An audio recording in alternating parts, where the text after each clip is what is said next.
Shadow Slave. Chapter 401 to 401. Clueless. 1066 words. The acid stored in the demon's stomach had melted the grass, but now, new blades were already rising from the ground, taller than before. It took Sunny some time to find the coins between them. The rain did not help, either. But in the end, he discovered all three. The coins were identical to the first one. They were cast from gold and heavy, a beautiful wooden ship with a tree growing around its mast depicted on one side and the face of the mysterious stranger on the other. Hiding the coins in his back, Sunny wiped the rainwater off his face and looked at the remains of the winged demon. In a flash of lightning, Hess saw the whole creature, red grass growing through its white bones, darkness nesting in the empty eye sockets, terrifying fangs crowding the massive, powerful jaws. Even in death, the creature looked frightening. Where have you come from, ugly? With ASIGH, Sunny looked at the sky, allowing rain to pelt him in the face for a while. Whatever little chance he had of tracking the flying abomination by following the trail of FIT's blood was now gone. What else could he do? Closing his eyes for a moment, Sunny walked a few steps and retrieved a piece of gnawed wood from the mud. Just as Shahad remembered, it resembled a broken corner of Fakest, with a strip of metal reinforcing the seam. Both the strip of metal and the wood itself had been violently torn from the rest of the chest, it seemed, by the bite of the dead demon. Which meant one thing, there had to be at least one chest full of mysterious coins somewhere out there, probably. But how was Sunny supposed to find it? The Chained Isles was a vast land, full of numerous dangers and hidden places.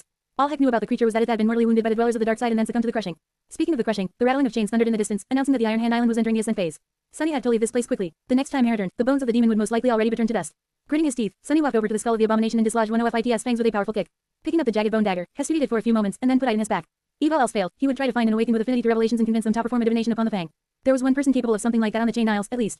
But Sunny wasn't really willing to request help from that particular seer, not unless there was no other choice at all. We're not there yet. Banishing the dark thoughts out of his mind, Sunny threw a last glance at the dead demon in the surrounding area, trying to see if Fahad missed a clue. However, there was nothing. With a troubled look on his face, he dissipated into the shadows and hurried back to the sanctuary. By the time he returned to the sanctuary, dawn was not that far away. Sunny snuck on the altar island and placed two of the three coins on the cold surface of the stone monolith, then waited for Abbott. Nothing happened. Disappointed, he waited patiently for the moon to appear from beneath the dark veil of clouds. After some time, the sanctuary was finally illuminated by pale moonlight, and two coins on the altar immediately gleamed, reflecting it. Then, they shone with a soft light of their own. The coin he held up in his hand, however, did not. A moment later, the spell whispered, its voice entwined with the rustle of the leaves and the murmur of flowing water. Your shadow grows stronger. Your shadow grows stronger. Sunny smiled. So, both the altar and the moon are needed. Hurriedly, he placed the third coin on the altar, and soon heard the spell repeat itself for the third time. Your shadow grows stronger. That should bring Meadow to 101. And also, was he seeing things, or how the obsidian dagger moved ever so slightly? With a skeptical frown, Sunny tried to lift the damn knife, but just as before, nothing had any effect on it. Whatever. His recent discovery was enough of fair warden and oath itself. He had received 4 shadow fragments, the equivalent of killing a fallen monster, without having to risk his life one bit. On its own, this amount was not that considerable, but would I have found Athusand, or even a few hundred of these miraculous coins? Would I have reached the treasury where the chest bitten into by the winged demon was hidden? That would change a lot. The problem was, Sunny had no idea where to look. Pacing back and forth, he thought for a while, and then said to himself, I should probably find an expert on all things Chained Isles. Somebody who might know about this type of nightmare creature, their behavior, and usual haunts, somebody who had spent long years in this region of the dream realm and was friendly enough to talk to Sunny. Now who do I know who fits into all these criteria? Sunny stopped pacing, lingered for a few moments, and then turned his head to the ring of massive menhirs. A strange expression appeared on his face. In the early morning, a lone figure approached the hallway leading to the White Feather Clan of residence. St. Tyrus and her people occupied the northern part of the sanctuary's interior. Sunny had no idea what went on there, since he had never been invited, but Heck knew that both entrances to their compound were usually guarded. Today was not an exception. Before Sunny could step foot inside the hallway, a young warrior in equerries decorated with etchings of hawk feathers appeared from alcove and glanced at them with a vigilant expression. State your business, awaken. Sunny stared at the young man with an earnest expression, then smiled. Oh, I am here to see Master Roan. He told me to come find him if I need anything. So, here I am, in need of something. Can you fetch him really quick? The guard blinked a couple of times, then frowned. What is this about, exactly? Sunny grinned, lingered for a few moments, and then said honestly. Quote. Demon hunting. Share to your friends. Tap the middle of the screen to reveal reading options. If you find any errors, non-standard content, ads, redirect, broken links, etc., please let us know so we can fix it as soon as possible. Report. Shadow Slave. Chapter 402 to 402. Chainworm. 1069 words. Sunny had no idea if Master Roan was currently in the sanctuary, but judging by the fact that the guard did not immediately send him away, he probably was. The young awakened gave Sunny an evaluating look, then whistled softly and returned to his alcove. Nothing seemed to happen for a few minutes, but then, Sunny heard the sound of approaching footsteps. A young woman wearing a simple white garment appeared from behind the curve of the corridor and glanced at them, then gestured for him to follow. Sunny shifted slightly, then moved forward, walking behind the girl. What would you know? I'm walking into the Larofa legacy clan of my own free will. Never say never, I guess. He had really never expected himself to do something like this anytime soon. Instead of walking further into the compound, they entered a narrow staircase and ascended to the very top of the sanctuary. There, massive stone monoliths lay flat on top of the menhirs, creating an almost uninterrupted surface. There was a whole separate world above the citadel, as it turned out. Grass and moss covered the expanse of stone circle, which stretched far into the distance. Sunny could see guards standing at the outer edge of it, keeping watch on the neighboring islands. Here and there, siege weapons were placed at irregular intervals, aimed at the sky. Right above the White Feather residence, a graceful structure was built on top of the ring of menhirs. With tall windows and beautiful ivy climbing its walls, it resembled a large stone chateau. The walls of the mansion were still wet from rain and shone softly in the light of the rising sun. A path led from its door to an airy pavilion at the edge of the stone monolith, with a round table standing in its center. The mighty griffin was laying near the pavilion, its head hidden under one of the eagle wings, while Master Roan himself seemed to be enjoying a hearty breakfast inside. The young woman gestured for Sunny to go forward and walk toward the mansion, soon disappearing behind its door. Single quote. I guess this I show saints live. For a moment, Sunny was full of envy. The chateau on top of the sanctuary seemed so beautiful, simple, and peaceful, the complete opposite of the noisy, overcrowded, and poisoned world where humans came from. Of course, that peace was alley. The dream realm might have seemed like a paradise sometimes, but that paradise was dire and twisted, hiding all kinds of horrors that were ready to descend upon you at any moment. Whatever, my house is much better. Anyway, it has all a mon can need, and then some. I bet they didn't even have designer lamps here. Pitiful, really. Entering the pavilion, Sunny greeted Master Roan with all respect he could muster. The older man smiled and invited Sunny to sit with a relaxed gesture. Good morning, Sunless. I must admit, I didn't expect you to seek me out so soon. Did something happen? Sunny sat down, smiled politely, then shook his head. Nothing that I would want to concern you with. You see, I am not here to talk about something that happened, but more about something that might happen. Master Roan raised an eyebrow and laughed. Didn't tell me. Wait, are you here with a business proposal? Am I about to become a customer of Sunny's brilliant emporium? Sunny choked. No. What? Where did you hear about that? The handsome master grinned. I hear things. What are those bastards saying behind my back? Sunny forced out a smile, then shook his head. No. I am not here as a highly respected, rich, and famous entrepreneur. Nor am I here as a all-regarded member of the Wilderness Survival Faculty of the Awakened Academy. I am actually here a San advanced scout of the Sanctuary of Noctis. Master Roan grew serious. Oh, continue. Sunny nodded, then hesitated for a bit, and finally said, after we parted 2 days ago, I returned to the Sanctuary. On my way back, however, I rested for a while on the Iron Hand Island. And there, well, I found the remains of a nightmare creature there. The older man frowned slightly. That's not unheard of. Iron Hand Ice usually safe, but you know how chain isles are. Nightmare creatures migrate, sometimes naturally, sometimes to avoid the crushing. Sunny scratched the back of his head. That's true. However, the abomination was a fallen demon. It is strange to see one that close to the sanctuary, and especially so because I have never seen or even heard about that type of creature. It was rather scary. Ronus frowned deepened. A fallen demon on the Iron Hand Island. That ice indeed strange. You be done well to bring me this information, Sunless. Did you get a good look at it, by any chance? Sunny sighed. Well, you see, it was in the depths of night. Then, Hesmold, quote ... But, luckily, I can see perfectly in the dark. So, yes, I got a very good look. Let me describe it. He described the demon to the best of his ability, not sparing any detail. He even remembered every wound and injury on the abomination's body, hoping that their nature can shine a light on what exactly had killed the bastard. The longer Sunny talked, the darker Master Rona's face became. Finishing his report, Sunny glanced at the older man and asked, so, what type of Phaedomon was that, exactly? And why have I never encountered one before? Master Roan shook his head. You are lucky to have never met one of these fiends, kid. They are a very rare and vicious breed of nightmare creatures, known as chain worms. Luckily, it was already dead. Otherwise, I doubt that we would be having this conversation right now. Even I am reluctant to face a demon such as this alone. No offense, Sunless, but if that thing was alive, you would have ended Upasit's dinner. Sunny hesitated for a bit, then asked cautiously, chain worms, why are they called that? The older man sighed, then looked at the breathtaking vista of the chain isles in front of them. After a while, he said, just because these creatures feed on metal. Once one of the heavenly chains is weakened, they appear from the dark side to feast on it. Steel weapons are useless against these abominable things, so fighting one, let alone many, is almost an impossible task. Master Roan stared into the distance with a bleak expression and then added darkly, I've seen whole islands crumble into the below because of their hunger. Share to your friends. Tap the middle of the screen to reveal reading options. If you find any errors, non-standard content, ads, redirect, broken links, etc., please let us know so we can fix it as soon as possible. Report. Shadow Slave. Chapter 403 to 403. Sky Tide. 1028 words. Master Roan grew silent for a few moments, then smiled after noticing Sunny's troubled expression. The heavenly chains near the sanctuary are all fine, though, so you'll have nothing to worry about. That's not what I'm worried about. Sunny had already received a piece of valuable information that could help him find the mysterious treasure. But he went to talk now more. Before he could ask another question, however, a sudden shadow shrouded the pavilion, the stone chateau, and the expanse of weather-eaty stone surrounding it. Asked how a cloud moved across the sun, hiding it.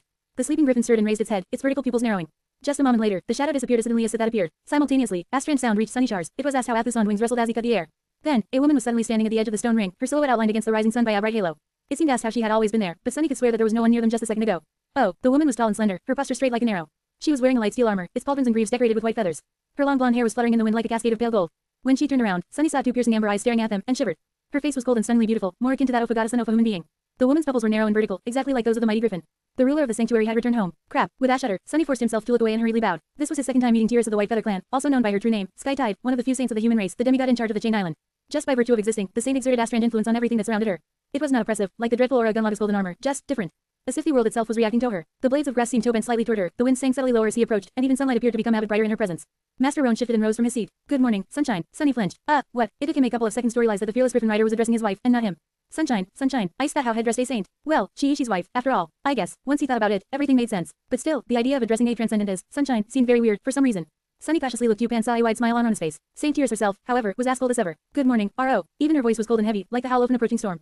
Turning her head slightly, Saint Tiras looked at Sunny with a silent question. Countless poets would have been ruined if they saw the elegant curve off her eyebrow. Wow, wait, what am I thinking about? Master Roan patted Sunny on the shoulder and said, Awakened Sunless visited to tell me about a demon he encountered on the Iron Hand Island. It was a chain worm, already dead, fortunately. Still, we should explore the nearby island. Didn't you think? Saint Tiras lingered for a few moments, then shook her head. No need. The only failing chain on the isles is far away from the sanctuary, connecting Shipwreck Island to the Twisted Rock. This is where the chain worm came from. I just saw it myself. She turned away, then sighed slightly. Of course, we will have to prepare. All islands are connected, after all. After the Twisted Rock falls, its demise will echo through the entire region. Many islands will shift, causing changes to the severity of the crushing on others. The migrations patterns of the nightmare creatures will be affected too. It should probably get going. Sunny cleared his throat, then said awkwardly, it's been an honor to meet you again, Lady Tiras. Shall take my leave, then. Sky Tide nodded indifferently, then said, Thank you for informing us your finding, Awakened Sunless. He nodded, then rose from his seat and cautiously took a few steps away. When Sunny was almost out of the pavilion, however, the cold voice of the saint stopped him. Wait, he turned around and forced out a smile. Yes, how can I help you? Tiras looked at them for a few moments, then said in a calm, emotionless tone. You come from the Forgotten Shore, if I am not mistaken. Sunny nodded. Yeah, what about it? The beautiful saint lingered for a second, then asked. Song of the Fallen, do you know her? Cassie, why bring her up? Sunny smiled. Yes, we've met. Why? Saint Tiras looked at them for a few moments, then said. Good, Song of the Fallen will be visiting the sanctuary soon. She will beg glad to see a familiar face, I think. With that, Sky Tide turned away, letting Sunny know that he was free to go. He hesitated for a second, then walked away. As soon as neither Master Roan nor Saint Tiras could see his face, a dark expression appeared on it. Coming to visit, what the hell is she coming here for? Indeed, just like Sunny, Cassie had chosen Chain Isles as region to enter herself to. Their reason was most likely also the same, the proximity of the isles to the Hollow Mountains. Luckily, she was not a resident of the sanctuary. Sunny had no idea how the blind girl had managed it, but she somehow convinced Clan Valor to let her and her cohort anchor themselves to the second human citadel in the region, the Night Temple. While Sanctuary was closer to the southern border of the region, Night Temple was situated far to the north, almost on the outskirts of the Misty Death Zone. For that reason, the two of them had been comfortably separated and had not seen each other even once in the past months. But now, that was about to change. Exiting the White Feather residence, Sunny grimaced. Glad to see a familiar face. Hell, I doubt it. Share to your friends. Enjoying this site? Support us via PayPal, Visa, MasterCard or crypto. Your donations help cover site maintenance and hosting costs. Tap the middle of the screen to reveal reading options. If you find any errors, non-standard content, ads, redirect, broken links, etc., please let us know so we can fix it as soon as possible. Report. Shadow Slave. Chapter 404 to 404. Soft Life. 1193 words. The sanctuary was slowly waking up. Now that the sun had risen, groups of awakened were preparing to venture outside, while those who had stuffed Toto in the citadel itself were going about their business. A few of them greeted Sunny Ash walked toward the altar island. By now, he should have been able to return to the real world. After everything he had discovered during the night, there was a flame burning inside his chest that demanded action. His eyes gleamed when he thought about the mysterious treasure hidden somewhere out there, in the darkness. But, although Sunny was a very rapacious person, Heck knew how to keep his avarice in check, well, most of the time. Shipwreck Island. Sunny had never been that far away from the sanctuary, but he had heard about that deadly place. The Shipwreck Island was situated almost at the center of the Chain Isles, far removed from both human citadels. The nightmare creatures there were especially ferocious, and the islands themselves were far more bizarre and dangerous than those closer to the edges of the region. iPhone could somehow survive the crushing and look upon the Chain Isles from above, they would see that there was a vast empty space at the very heart of this shattered land. Some people assumed that this was where the ivory tower had once been chained, before all 7 OFITS anchors were broken. After that, the islands bordering the tier slowly fell into the sky below one after another, making it grow wider and wider. The hole at the heart of the Chain Isles was slowly expanding, and one day, thousands of years from now, it was probably going to over the whole region. But Sunny had no interest in that remote future. What concerned him right now was that the Shipwreck Island was on the very edge of the tear, and Asik presented a lot of danger for a young awakened like him. If Sunny wanted to venture out that far, he would have to study and thoroughly prepare for a long and perilous expedition. And in the meantime, he had to hurry to the real world. Even though he felt the call of treasure with every fiber of his being, desperate to reduce the gap between himself and Neffy's, the things he had to do back in reality were crucial. Calm down. It's nothing serious, really. Approaching the white altar, Heck glanced at the obsidian dagger suspiciously, then placed his hand on the cold marble.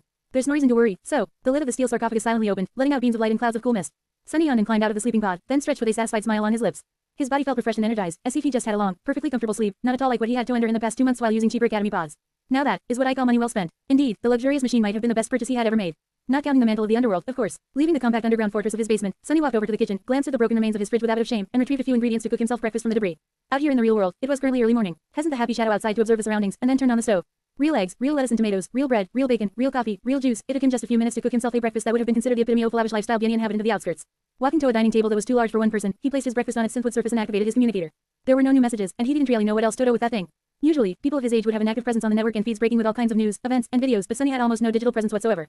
Nor did Hugh and Tohave one, really. Heck knew how to access various resources and services, of course, and many of the things on the network had once been the stuff of his dreams. The unlimited amount of games, books, shows, and entertainment of all sorts was on the tip of his finger. But, ironically, now that Sunny had free access to all these alluring things, he had no time to dive into any of them. Right now, he had too much Toto, and his dreams were filled with only clangor of steel and nightmarish abominations. Maybe one day, slowly consuming his food, Sunny used the communicator to quickly sketch and describe the coin he had found. Keeping its true secrets to himself, of course. Outside, his neighbors were preparing to face the new day. The sun was rising above the giant city, and crowds of people were on their way to work.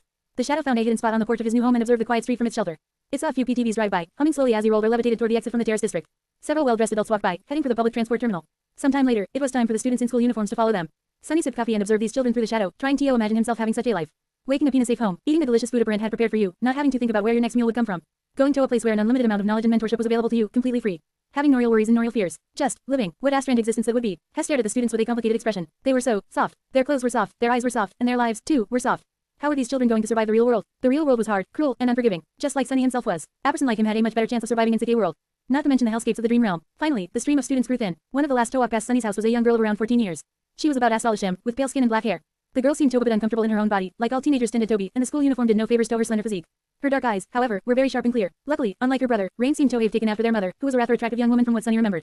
Even though she was still just a child, he could already see that one day, the teenage girl walking past his home was going to become a real beauty. Finishing his coffee, Sunny placed the empty cup on the table inside. Single quote. Found you. Share to your friends. Enjoying this site? Support us via PayPal, Visa, MasterCard or crypto. Your donations help cover site maintenance and hosting costs. Tap the middle of the screen to reveal reading options. If you find any errors, non-standard content, ads, redirect, broken links, etc., please let us know so we can fix it as soon as possible. Report. Shadow Slave. Chapter 405 to 405. Going back to school. 1009 words. Indeed, the awkward 14-year-old girl was his little sister, Rain. And indeed, it wasn't a coincidence that Sunny had bought this exact house in this exact district of the city. While the terrace neighborhood was nice and charming, the real reason he had chosen this home, in particular, was because it stood next to the place where Rain lived. It was on this street, a year and a few months ago, that he had watched from the shadows as he was having dinner with her adopted family, their warm and happy life displayed for him to see through the wide window of their brightly illuminated living room. Well, now Sunny had a living room and a wide window of his own, even though there was usually only darkness behind it. Back then, he had become painfully aware that his fantasy of saving his little sister was empty and misguided. Rain didn't need to be saved, least of all be a troubled outskirt stray like him. A ghost of the past that she most likely did not even remember. Ifa had knocked on her door on that night. Nothing in her life would have changed for the better. Sunny wasn't the same penniless kid anymore. He wasn't awakened, one marked as a special strategic asset by the government. He was considerably wealthy, connected, even powerful. But, deep down, he still believed that the statement held true. His clothes and circumstances might have changed, but Sunny himself remained the same. Twisted and damaged, like anyone who had seen the truth of this world would be. What a source, now that he had risen above his previous pathetic self, he had a whole swarm of new, much more serious problems. Neffys, the sovereigns, the legacy of Mysterious Weaver, all of these things promised a future full of turmoil and danger. He was not exactly the kind of person who had good things to offer to anybody. So, no, Sunny had not changed his mind about keeping himself out of Raina's life. He wasn't going to approach her, and had no desire to meet her face to face. There was, however, a problem. Now that Sunny was awakened, statistically, Rain's chances of becoming infected by the nightmare spell herself had grown. But even I forgot about that statistical correlation, there was still a possibility that she would end up in the first nightmare, no matter how small. By now, Sunny was 18, and Rain was 14. Almost every person infected by the spell had fallen victim to it while being older than 16 and younger than 19, which meant that there were about 2 years left before Rain would be in real danger, and about 4 before she would be out of it.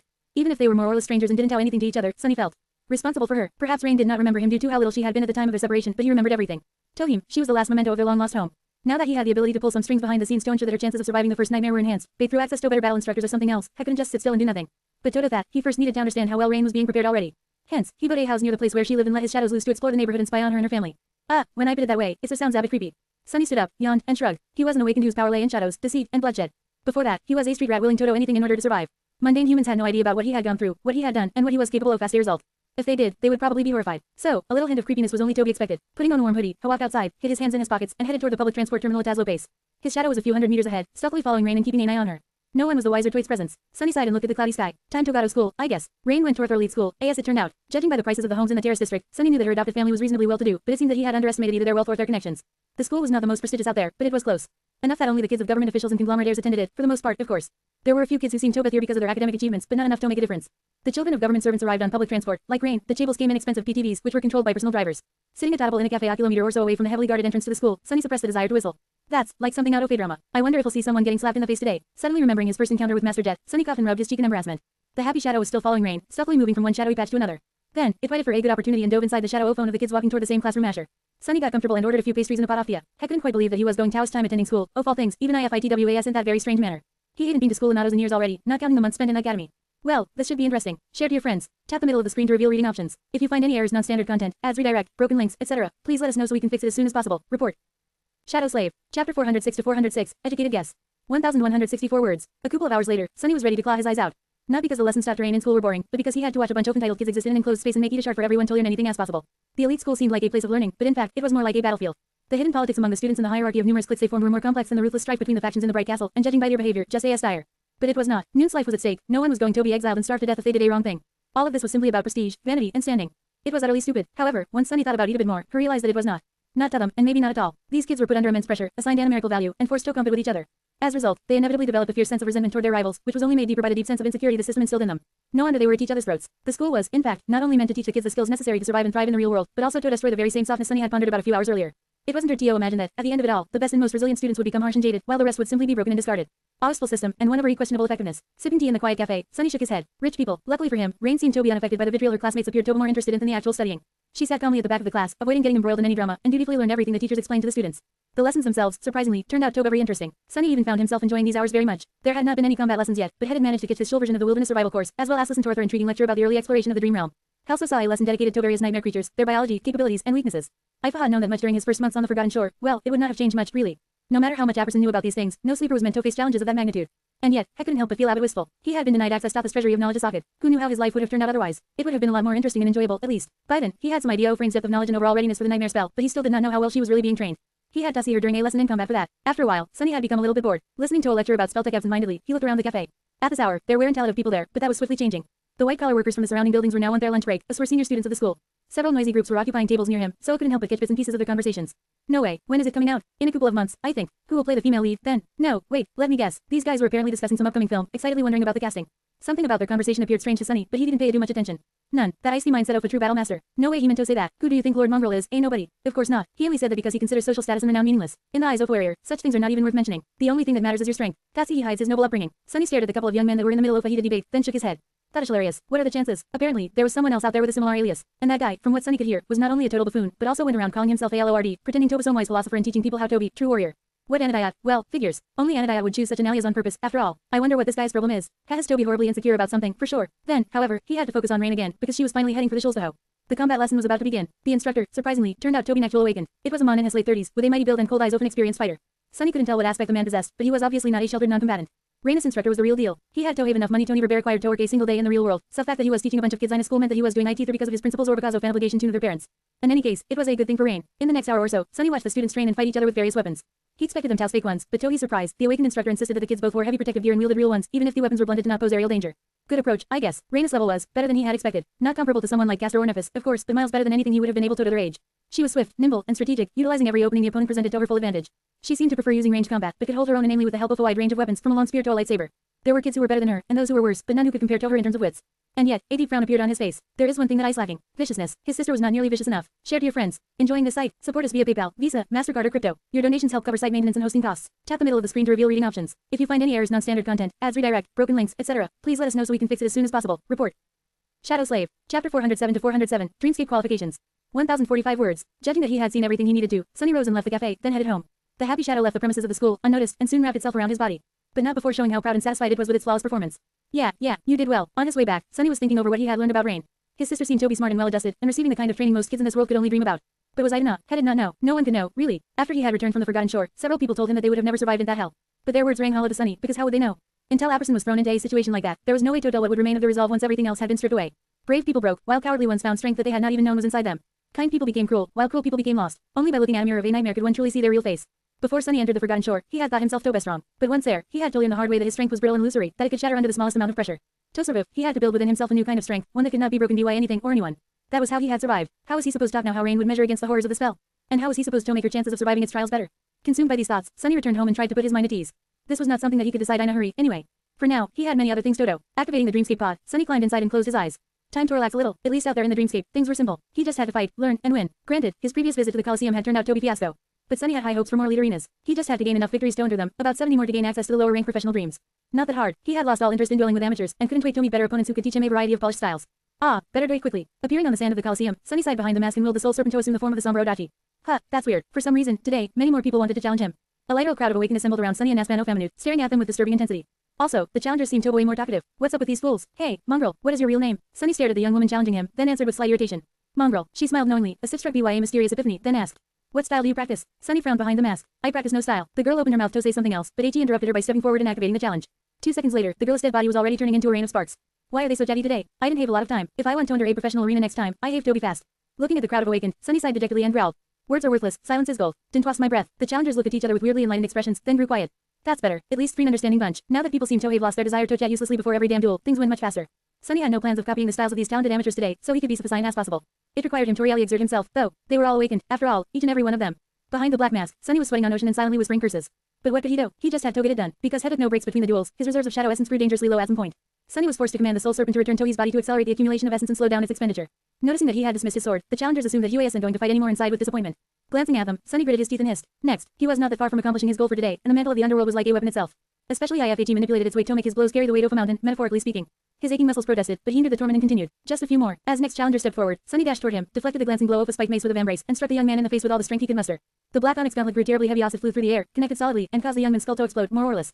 Sunny secretly panted and cursed. I can keep this up much longer. Luckily, he only had a few more duels to win. About an hour after he had entered the Coliseum, Sunny finally reached enough victories to qualify for a better arena.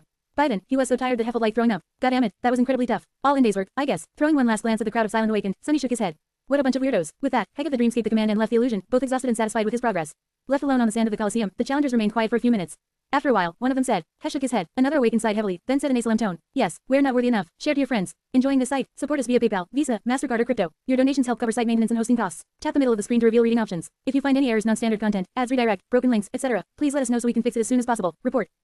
Shadow Slave. Chapter 408 to 408. Oh, number 1,227 words. Sunny crawled out of the simulation pod and lay on the cold floor for a while, breathing heavily. How come Anniversary Arena is so exhausting? The designers of the dreamscape were really weird. The people who frequented the Coliseum were even weirder, though. Sunny couldn't even begin to understand the quirks of their behavior. That is how subcultures are, I guess. After a while, Heston Yupan went upstairs to make himself some food and replenish all the energy he had spent during this intense and taxing hour. Sunny made himself a light dinner, devoured it with wolfish hunger, and then relaxed in Akir while drinking a cup of delicious tea.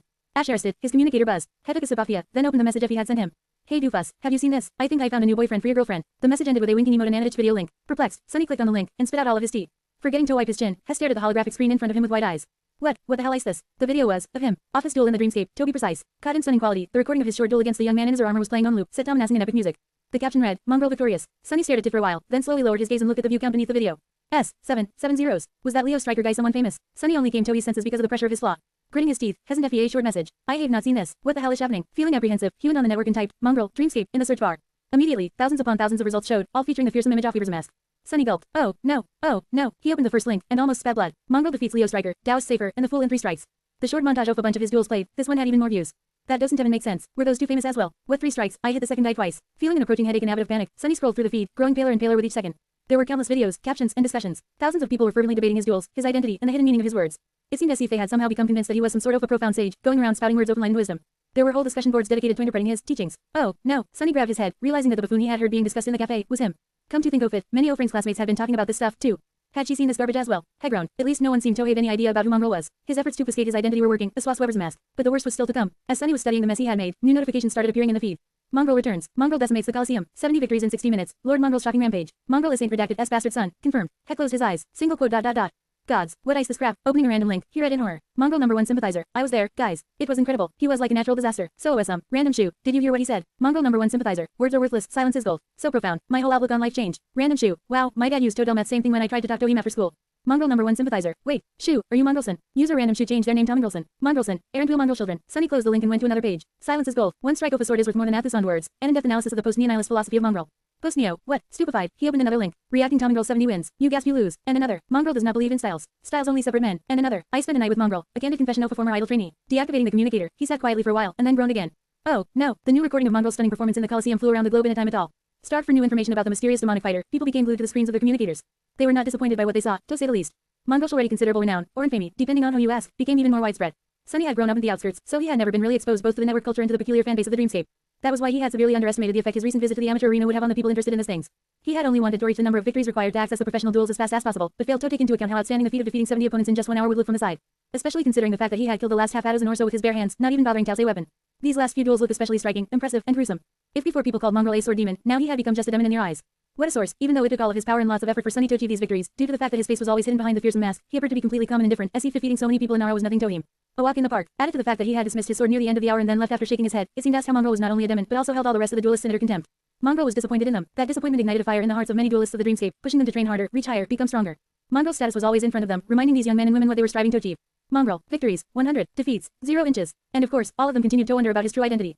Very soon, someone made a logical connection. An incredibly talented young warrior appeared in the dreamscape soon after the 100 survivors of the Forgotten Shore returned to the real world, putting every awakened there to shame. Obviously, Mongrel was one of these 100 heroes. But which one? It didn't take people a lot of time to solve the mystery. Oh, none of the discussion boards on the network, an anonymous user wrote. Guys, isn't it obvious? Who is among the best of the Forgotten Shore warriors, and also has a big reason to keep his identity a secret? Another answered, wait, you were right, it was right in front of us the whole time. And then, the shocking piece of news spread through the network as wildfire. Mongrel's true identity is Kai of Nightingale. Share to your friends. Enjoying the site? Support us via PayPal, Visa, MasterCard or crypto. Your donations help cover site maintenance and hosting costs. Tap the middle of the screen to reveal reading options. If you find any errors, non-standard content, ads, redirect, broken links, etc., please let us know so we can fix it as soon as possible. Report. Shadow Slave. Chapter 409 to 409. Treasure Hunt.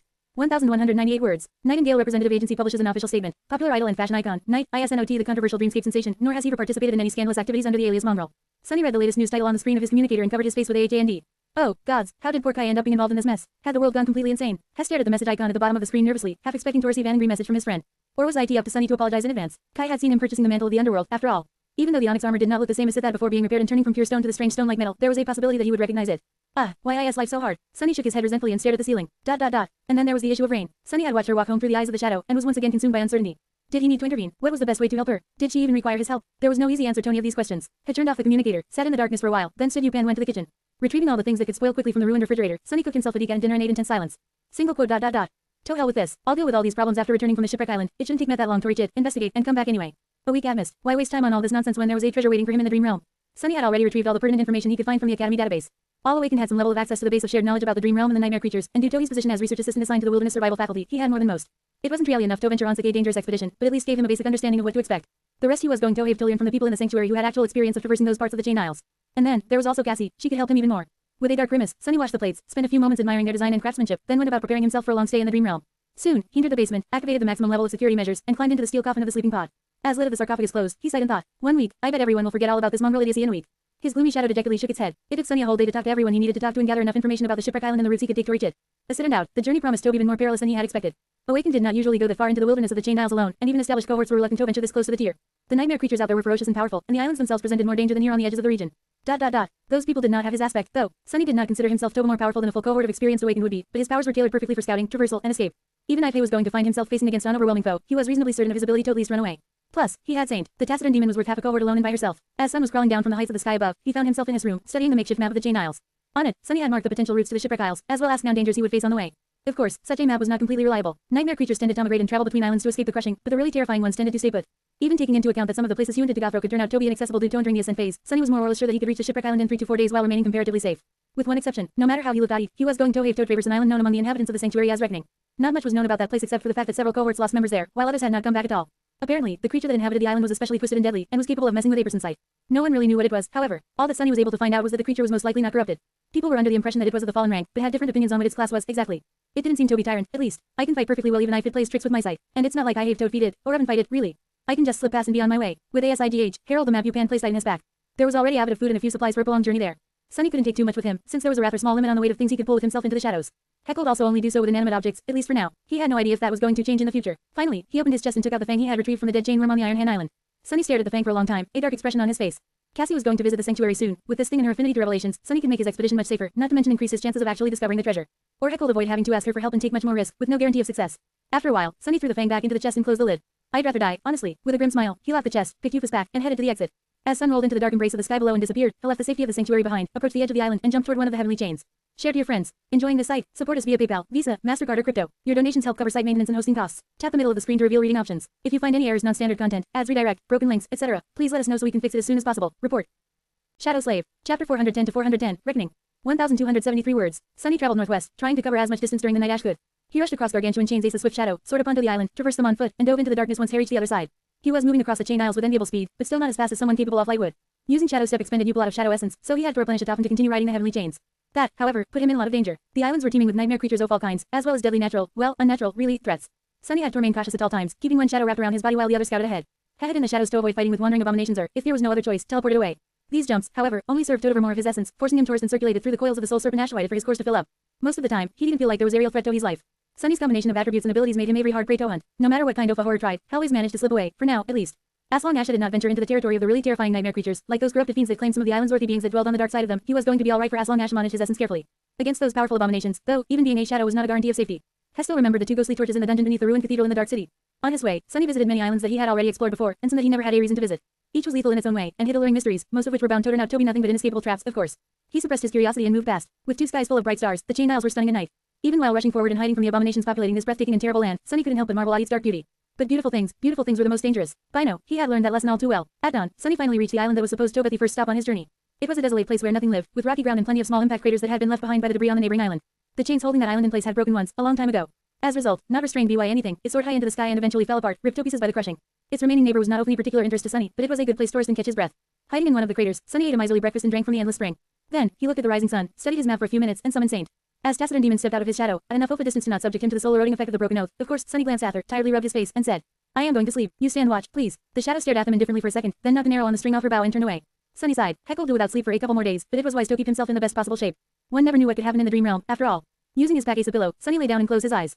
Just a few hours, a day later, he reached the reckoning. The ominous island that so many people in the sanctuary dreaded was large, spanning Nallis and a dozen kilometers across.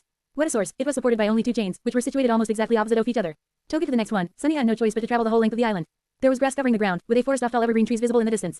Heck could see a rocky hill far away, with a waterfall rushing from a weather-eaten cliff. Just like everywhere on the chain aisles, it was unclear where the water came from and where it went.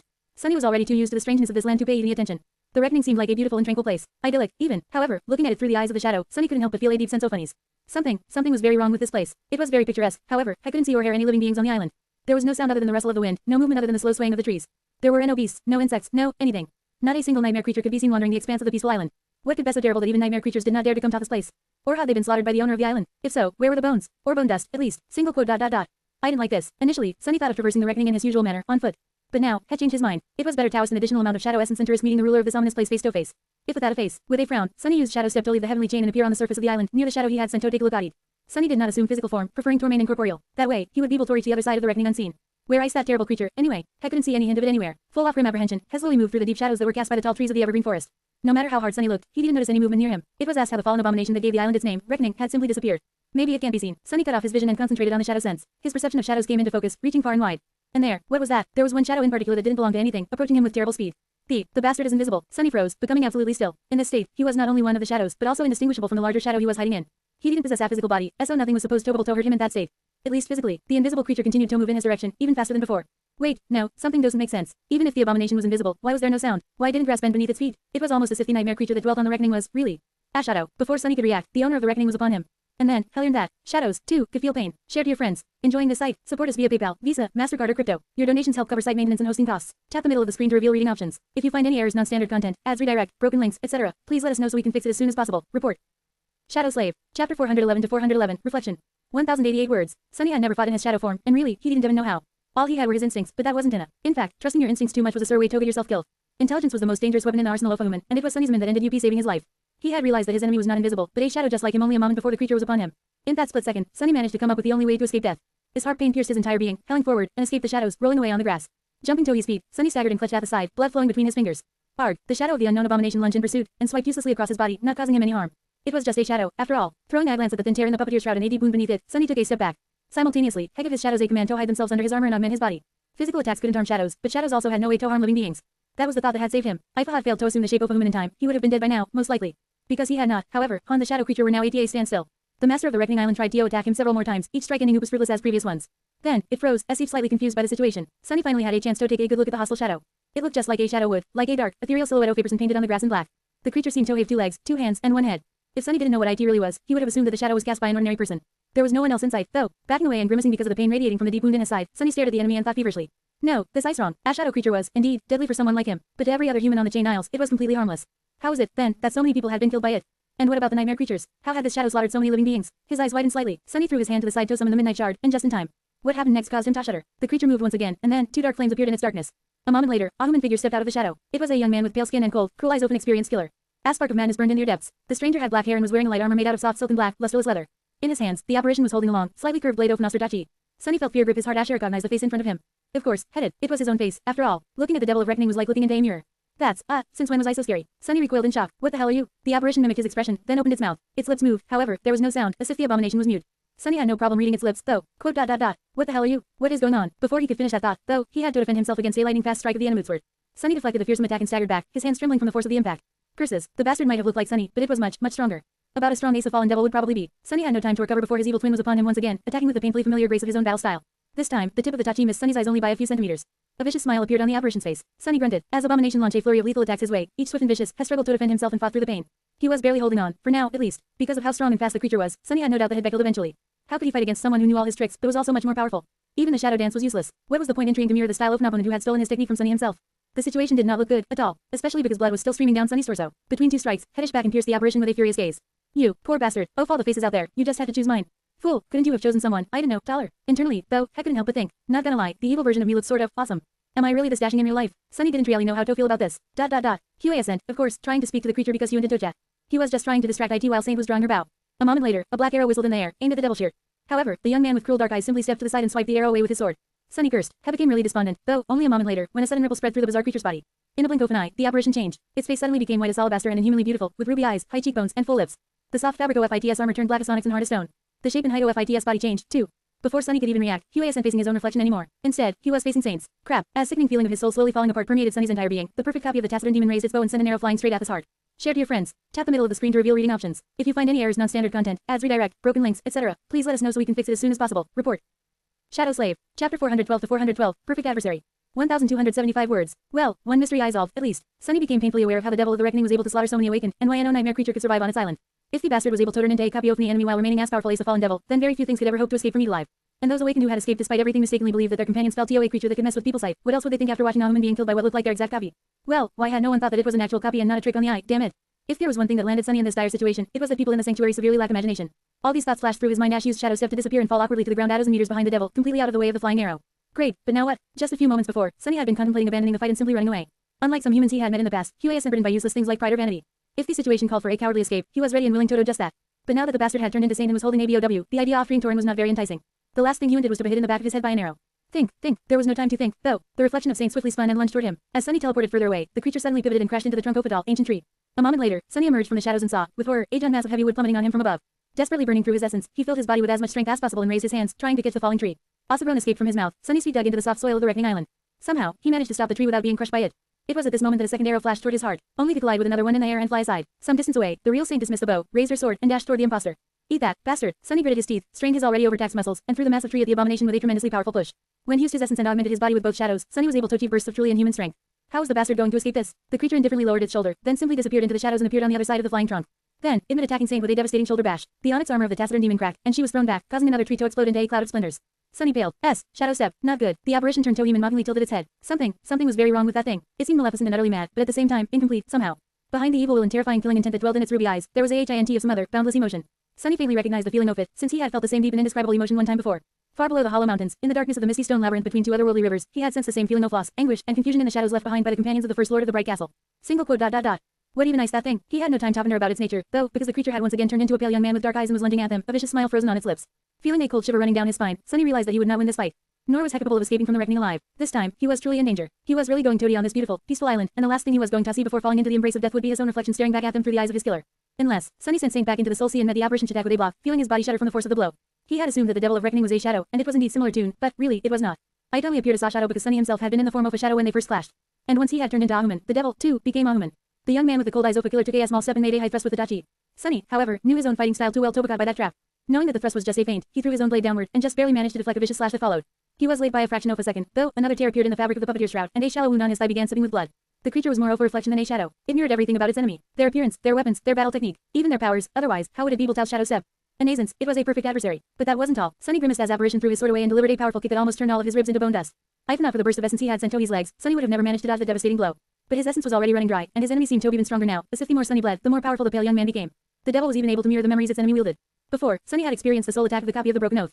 And now, the creature was obviously being fed raw power by the Blood Blossom. Had tacked with the Midnight Shard to buy himself a couple of moments to think. The apparition had not seemed to be affected by the Broken Oath, though.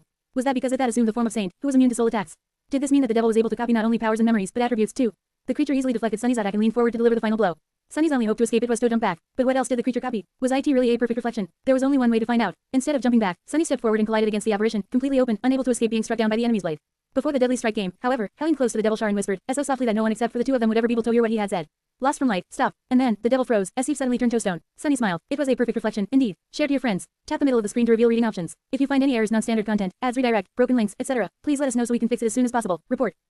Shadow Slave. Chapter 413 to 413, Mirror Beast. 965 words. The apparition stood motionlessly, frozen in place by Sunny's quiet command. Heck could see his face reflecting in its dark eyes, even paler than usual, beads of sweat glistening in the sun. The creature was completely still, all its terrifying strength shackled by the four simple words Sunny had whispered to it. It was enslaved. No matter how powerful the strange abomination was, no amount of power could ever allow it to disobey the commando of its new master. Sunny. By stealing his face and his powers, the creature had also inherited his innate ability, Shadow Bond. Sunny had made use of that bond to subjugate the devil, and now, it was at his mercy. For now, at least, with a pained grimace, Sunny fell to the ground and drew in a hoarse breath. That was close. The wound on his thigh was not too serious, but the cut he had received as Shadow was long and deep. Blood weave had prevented him from losing too much blood and was going to ensure a fast recovery, but it had its limits. The wounds needed Toto to tend to, however, they could wait. Right now, Sunny had to decide what Toto with the former ruler of the Reckoning. The dreadful creature that had slain plenty of humans, and only gods knew how many nightmare creatures, which was now under his full control. Such a powerful abomination, it would surely be very helpful to have something that fearsome serving him, unable to disobey any command. Heck glanced at the frozen creature and shivered. Looking at it was still like looking in a mirror, after all. Despite knowing that the thing in front of him was a nightmare creature, Heck couldn't help but see a slight young man with pale skin and dark eyes, couldn't help but see himself. Yes, having a fallen devil Dohi's bidding would be extremely beneficial, especially because the apparition looked exactly like him. With a bit of cunning and preparation, Sunny would be able to seemingly appear in two places at the same time. If even needed to prove that Huayas and Mungalo RAC accomplished something shady without drawing any suspicion, that would be perfect way Toto so. There were countless scenarios where such an ability would be incredibly useful. But there lay the problem. The creature was only enslaved because it had assumed his form. Since the creature could take any shape, it was going to stop possessing his aspect abilities, including Shadow Bond, as soon as it turned into something else. Then, it would be free of its shackles and able Toto whatever it wanted, including unleashing its wrath on Sunny. That was why he had dismissed Saint before attempting to subjugate the apparition. He needed to remain Ash's own reflection, and no one else's. Yes, he could circumvent the possibility of losing control over the terrifying creature with a long series of complex orders that would limit when and how it could use its shapeshifting. But coming up with a foolproof net of prohibitions was a Herculean task. Sunny wasn't even sure that it was possible. He had spent a long time thinking of ways to escape this exact fate, so it knew better than most, better than anyone, perhaps, how hard it was to keep an unwilling slave under control. Especially if the enslaved being was more powerful than its master. There would always be a way to twist words, find a loophole, and turn the orders given by the master against themselves. Sunny was sure of it. He had Toby. So, what was he supposed Toto with the frozen abomination? Standing up with a grimace, Sunny faced his perfect copy and looked at it with regret. The main reason for what he was about Toto, nevertheless, was way less complicated. He simply didn't want Toby slaver. He didn't want to in any living thing. Sunny lingered for a while, and then said, "Didn't be scared. I won't make you a slave. That would be too cruel of a fate, didn't you think? Even for a nightmare creature like you." With that, he raised his hand, as if to caress the cheek of the pale young man, and then swiped it swiftly across his neck. Almost invisible in the bright light, the ghostly blade of the moonlight shard trembled as drops of crimson blood fell from it into the vibrant grass. The young man didn't move, but his pupils widened. A few moments later, blood flowed from between his lips, painting his pale skin red. Sunny looked at the dying apparition, deeply disturbed by the visage in front of him. It was not every day that one got to see himself die. That is, heckled slightly, but did not look away. In front of him, a person who looked exactly like himself was slowly drowning in blood, a crimson torrent flowing from his death throat. A few moments later, when the creature was on the death's doorstep, its body suddenly trembled and then shifted slightly. A tortured smile appeared on its face. The apparition's lips moved, but just as before, no sound escaped from them. However, Sunny thought that he had managed to read a few words. We, never, searching. That was what the apparition had tried to say. Then, the light in its eyes extinguished. A strange ripple spread over the young man's body, and a moment later, thin cracks appeared on his skin. After a second or two, the creature shattered into a rain of silver glass, which then turned into a stream of light and disappeared. Only one jagged mirror shard remained laying in the grass, reflecting nothing but cold darkness. As Sunny stared at all this in bewilderment, the spell whispered, "You have slain an ascended reflection, mirror beast." Sunny blinked. Wait, what did it just say? The spell, however, wasn't done speaking. Opening square bracket ... You have received a memory. Share to your friends. Enjoying this site? Support us via PayPal, Visa, MasterCard or crypto. Your donations help cover site maintenance and hosting costs. Tap the middle of the screen to reveal reading options. If you find any errors, non-standard content, ads, redirect, broken links, etc., please let us know so we can fix it as soon as possible. Report. Shadow Slave. Chapter 414 to 414, Mystery of the Dark Mirror. 1181 words. Sunny stared at the ground, confused. What just happened? Why did the spell call the thing an ascended reflection? What was a reflection? And why was it ascended instead of fallen? How could a nightmare creature be ascended? Hef frowned. Single quote ... Was it not a nightmare creature? How is that possible? The apparition was definitely not a human, so what else could it be if not one of the dream realm's abominations? And one more thing, the spell did not say that his shadow had grown stronger, did it? To make sure, Sunny checked the number of his shadow fragments. Just as had suspected, it didn't change. He even dove into the soul sea, and saw that there was no new shadow among the rows of the creatures he had slain. This Ivry, very strange. What the hell had he just killed? With a deep frown on his face, Sunny bent down and cautiously picked up the jagged mirror shard that the apparition had left behind. No matter how he looked at it, the shard resembled a perfectly mundane piece of glass, with a thin layer of silver painted over its reverse side. The only strange thing about it was that no matter how Sunny turned the shard, it refused to reflect anything except for an impenetrable veil of darkness. There was also an inscription on its reverse. Sunny's frown deepened when he realized that the inscription was not made with runes. Instead, what he saw were the familiar letters of the human alphabet. They were clumsy and awkward, as if written by Achilchan. There was only one word written on the mirror shard. Beastie, single quote dot dot dot. What the hell is that supposed to mean? The mystery of the mirror beast was so strange that for a time, Sunny even forgot about the burning pain in his side.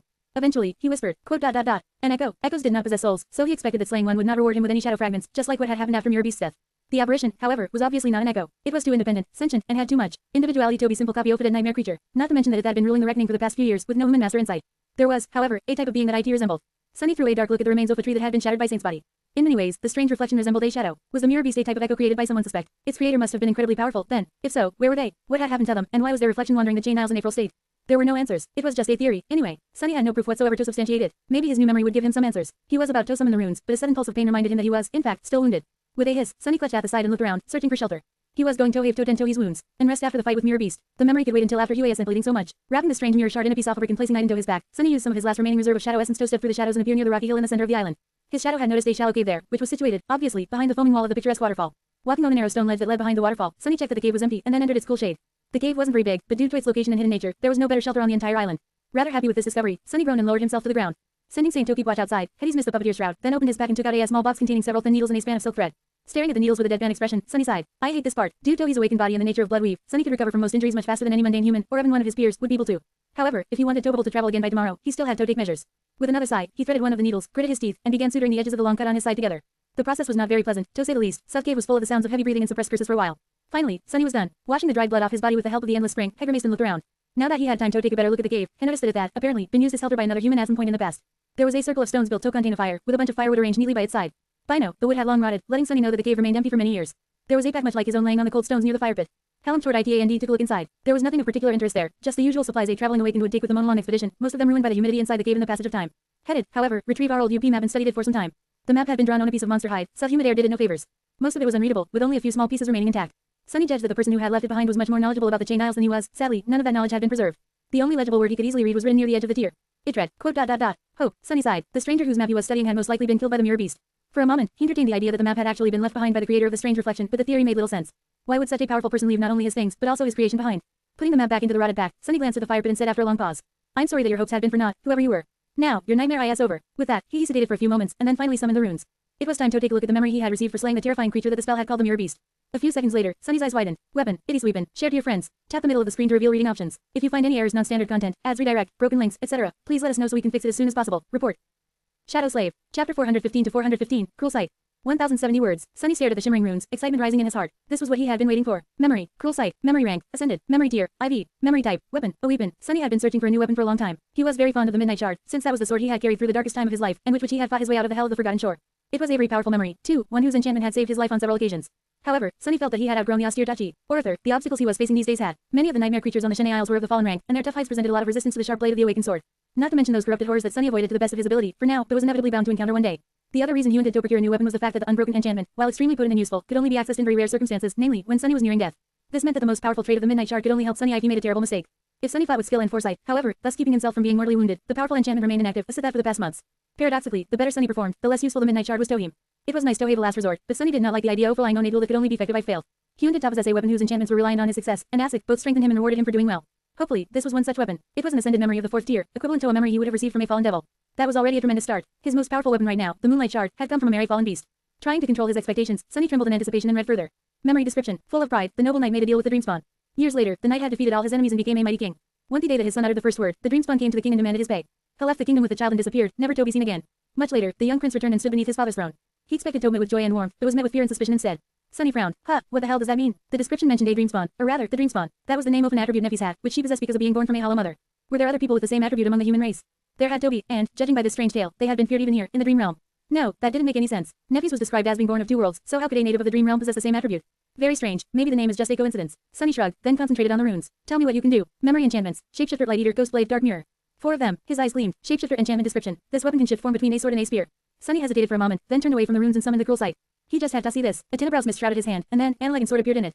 It was much shorter than the Midnight Shard, with a leaf-shaped blade that was about as long as distance between Sunny's elbow and the tip of his middle finger. The blade seemed to be forged out of polished silver and served as a perfectly clear mirror.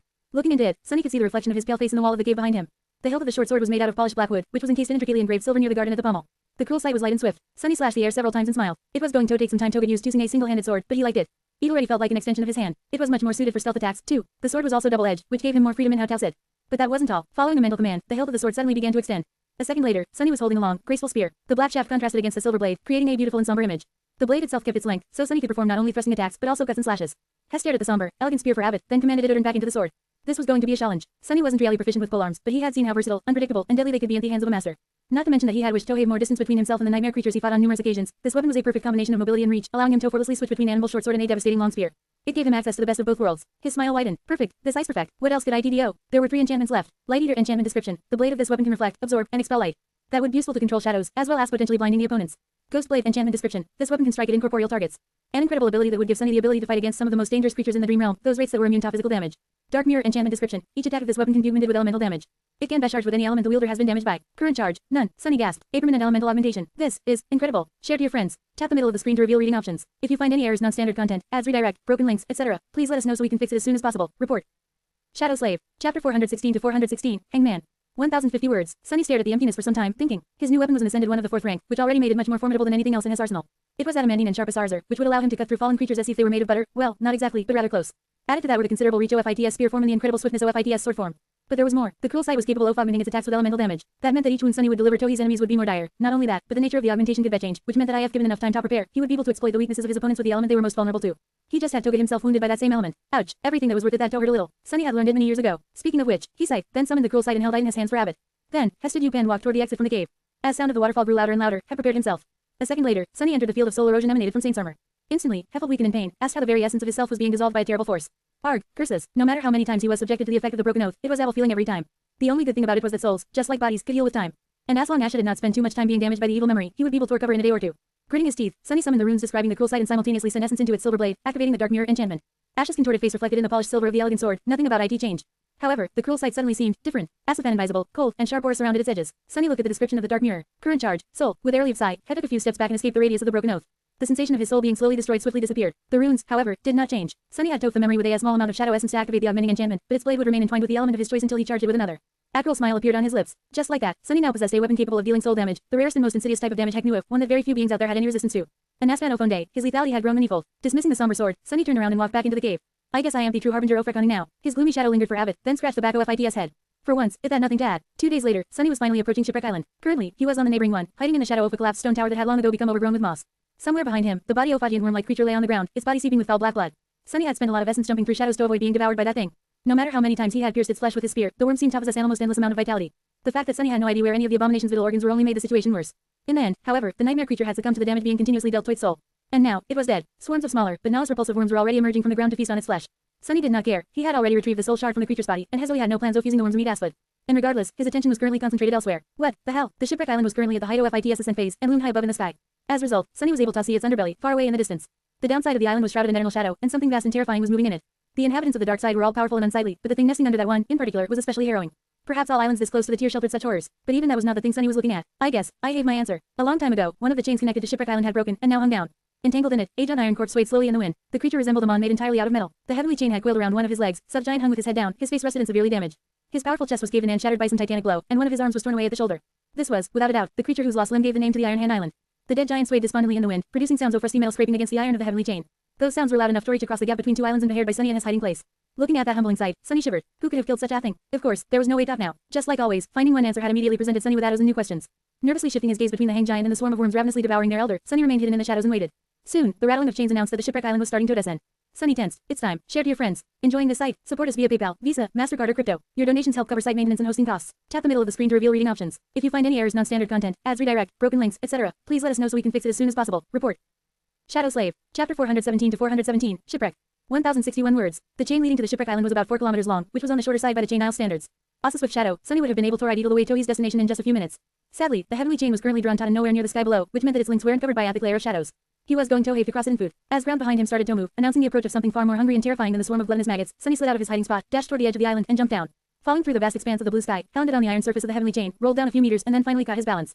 The chain stretched far into the distance, rising higher and higher until it connected with the slowly descending Shipwreck Island. Unlike how it was with the other pieces of land Sunny had seen in this strange region of the dream realm, the chain didn't simply disappear into the soil, but instead led to a stone structure that resembled a castle gate.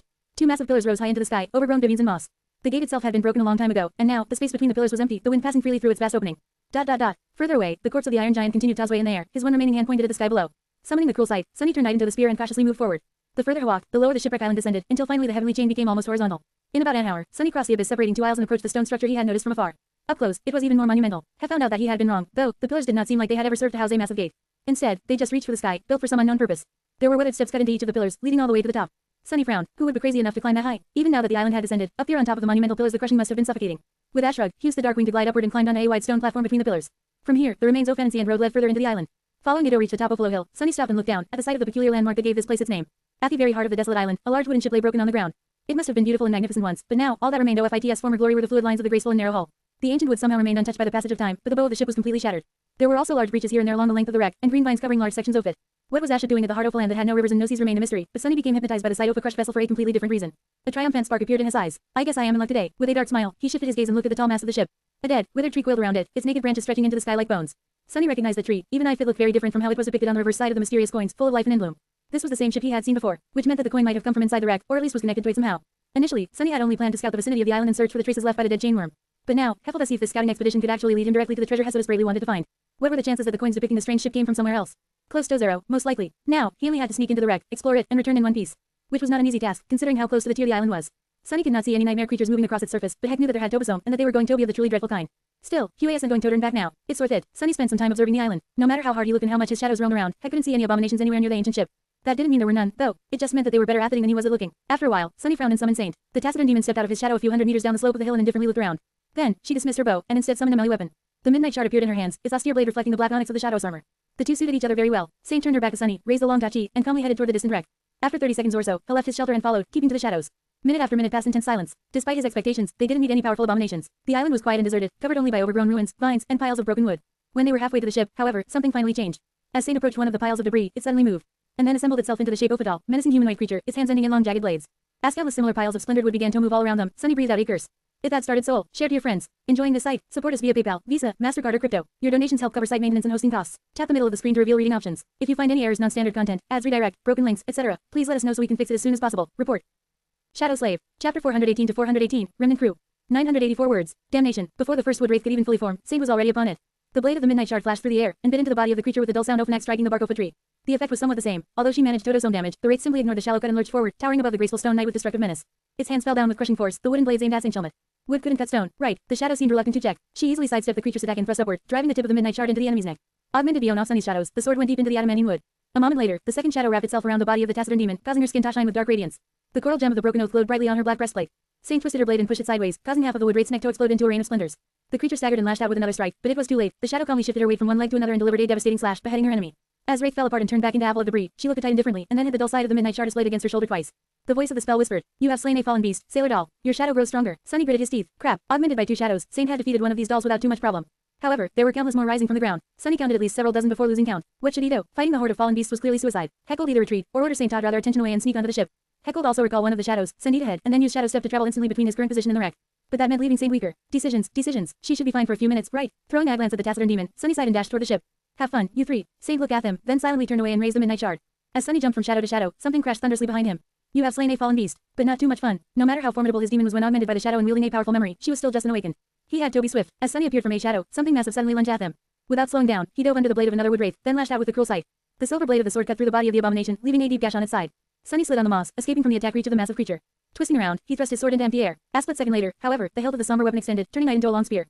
The silver blade pierced the chest of the wood wraith with surprising ease. The sailor doll was still alive, but its soul was damaged. It staggered and took a step forward, driving the spear deeper into its flesh. Sunny tilted his head, then dissolved into shadows and appeared behind the creature.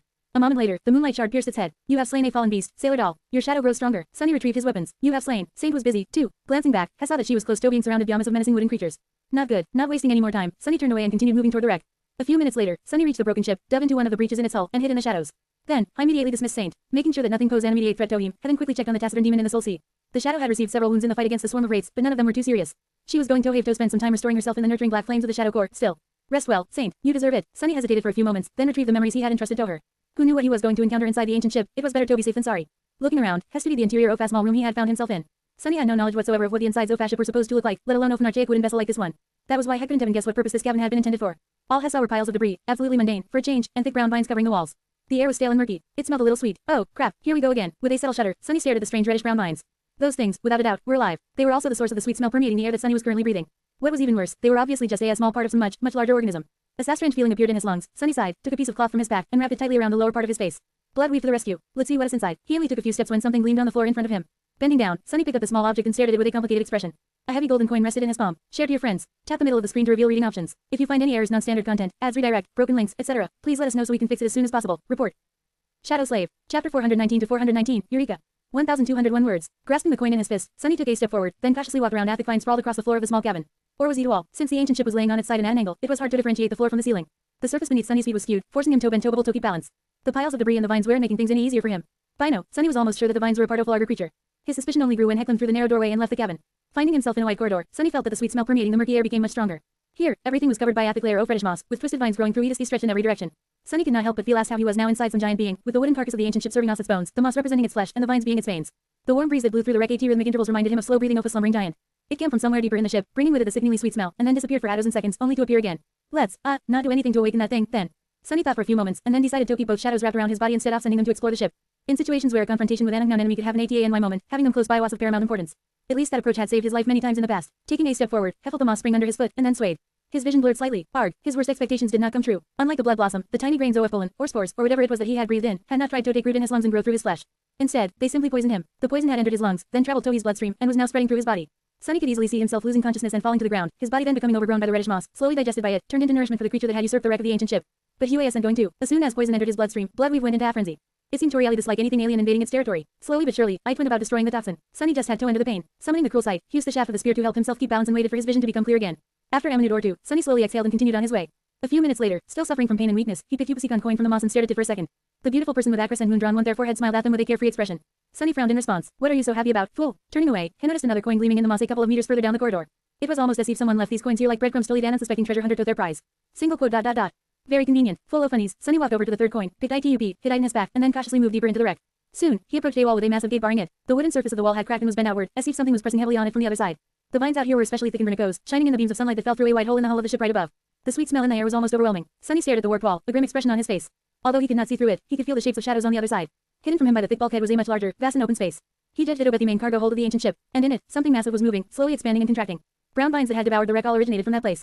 The sickening breeze that blew through the ancient ship from time to time came simultaneously with the contracting of the massive shadow. Sunny lingered for a while, then decided that he had no desire to disturb the slumber of that being. Instead of freeing to open the door, he jumped up, grabbed the edges of the hole above him, and climbed onto the exterior of the ship. He was reasonably sure that a treasure such as miraculous coins would not have been stored in the main hold with the rest of the mundane cargo anyway. Unless he was absolutely certain that he had no other choice, he was not going to endure it. Sunny was so far high opinion about his abilities, but not as so high as to forget all fear.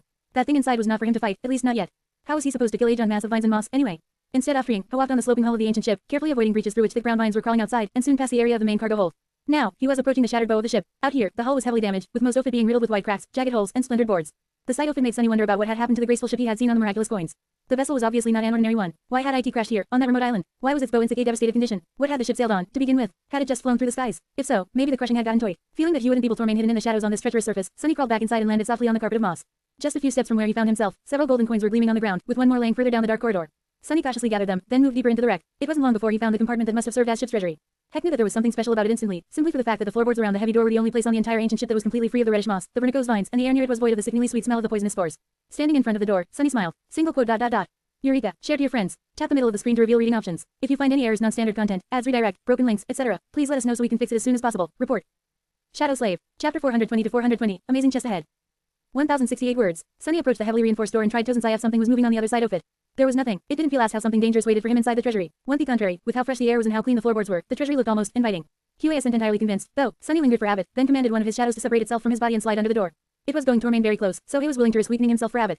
How'd I even open this thing? A moment later, Sunny grimaced and covered his face with a palm. Single quote ... When did I become this stupid? Looking through the eyes of the happy shadow, he saw the armored compartment in its entirety. It was a large room, with a high ceiling and 3 heavy chests standing in its center. The entire back wall of the treasury, though, was missing, letting in a flood of sunlight through the jagged edges of a massive breach. Of course it's missing. The chain worm had to have gotten inside somehow, after all. Sunny doubted that the demon could have fit through the door of the treasury, let alone politely lock it behind itself after leaving. He sighed, then shook his head and decided to attribute this momentary lapse of judgment to the taxing nature of having to endure the pain of being poisoned. No one was there to witness him making a fool out of himself, anyway. Regardless, there was no terrifying nightmare creature laying in wait on the other side of the reinforced door. Nothing was going to attack him. Sunny considered climbing back on top of the hull of the ship and finding a way to enter through the breach in the back wall of the treasury, then simply stepped through the shadows and appeared inside. He was too excited and impatient to waste any more time. Not to mention that the more time he spent here, the more chances there were of something going terribly wrong. If there were really hundreds of coins in one of those chests, though, that would be trophy to put all other trophies to shame. A fin of a lifetime. Sunny waited for a couple of seconds, letting his eyes adapt to the bright light of the sun, and then studied the 3 chests standing in the middle of the armored compartment.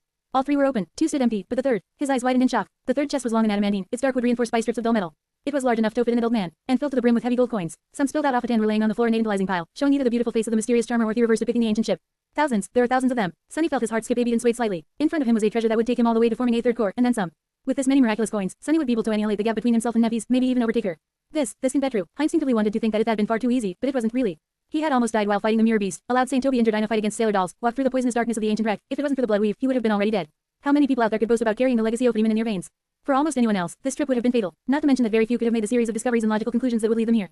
So no, it wasn't too easy to get out here he was currently standing. It wasn't easy at all, and anyway, Sunny was due for a bit of good luck. Recently, nothing had really gone his way. Take this whole mongrel fiasco, for example.